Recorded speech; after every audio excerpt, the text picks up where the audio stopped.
అందరికీ నా నమస్కారాలు. నేను మీ జ్ఞానాన్వేష్. ఈ వీడియోలో నేను మకర లగ్నానికి సంబంధించిన వాళ్ళ గురించి ఒక చిన్న విషయాన్ని తెలియజేస్తున్నాను. అదేమిటంటే ఈ మకర లగ్నం సంబంధించిన వాళ్ళు చదివిన విద్య వాళ్ళకి ఉపయోగపడదు. అంటే వాళ్ళు ఏదో ఒక కరికులం పాటించి ఒక స్టడీస్ చేస్తుంటారు, అది వాళ్ళకు ఉపయోగపడదు. అంటే ఒక చదువు చదివి ఆ చదువుకు సంబంధించిన ఉద్యోగం చేయకుండా వేరే ఉద్యోగాల్లో స్థిరపడి ఉంటారు ఈ మకర లగ్నానికి సంబంధించిన వాళ్ళు.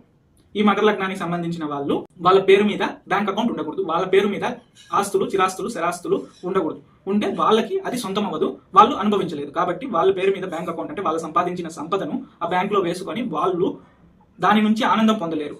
వాళ్ళ సంపాదన వేరే వాళ్ళకి ఖర్చు అవుతుంది, అంటే ఇంట్లో ఉండే వాళ్ళందరికీ ఖర్చు అవుతుంది, కానీ దాని నుంచి వీళ్ళు సొంతంగా ఆనందం పొందలేరు. కాబట్టి ఈ మకర లగ్నం చెందిన వాళ్ళు వేరే వాళ్ళ బ్యాంక్ అకౌంట్ లో, అంటే వాళ్ళ ఫ్యామిలీ మెంబర్స్ లో ఈ మకర లగ్నం లేకుండా ఉన్న వాళ్ళ బ్యాంక్ అకౌంట్స్ లో అమౌంట్ వేసుకొని దాని నుంచి వీళ్ళు విత్డ్రా చేసుకొని దాన్ని ఖర్చు పెట్టి ఆనందం పొందాలి.